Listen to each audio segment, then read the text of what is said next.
Hi, my name is Remy Walker, and I know I'm a little bit late at posting this, but I'm from Idaho Falls, Idaho. I'm studying elementary education like most of us, and this is my 5th semester, technically. Okay, I'll just kind of start reading my top 10 favorite children's books.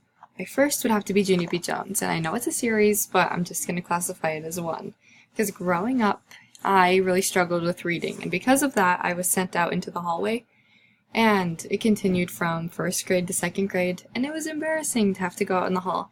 And so one day I'd had enough, and I went down to the library, and I checked out as many Junie B. Jones books as I could, and I took them home, and my patient mother sat with me, and we read, no joke, every book in the Junie B. Jones series until I could fluently read and comprehend on my own.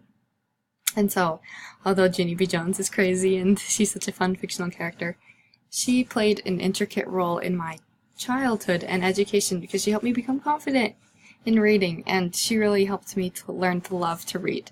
Because before I hated reading, I hated books because I couldn't read. But with practice, Junie B. Jones aided me to kind of really love reading, and I've loved reading ever since. The second one is Fancy Nancy, and I know she's a little bit later, or she came out a little bit later, and I read her books to my niece, or I read her books to my nieces, and her stories are so fun because she has these fabulous, crazy little stories that are so fun and so girly that the message is always just so cute. Next one is Amelia Bedelia. They got all three going with each other. They're just fun, crazy stories. In fact, my sister doesn't let my niece read Amelia Bedelia because she doesn't want her to get some of those ideas. Another one, which is a series, but they're good books, and they played a huge role in my childhood, was Nancy Drew.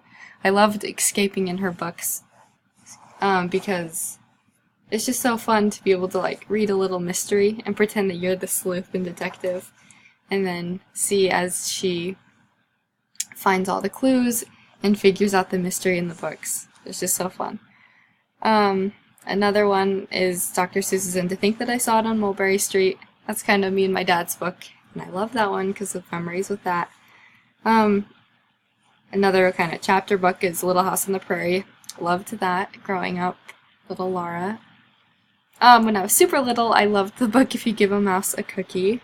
In the 3rd grade, my teacher read the BFG. That's another good one.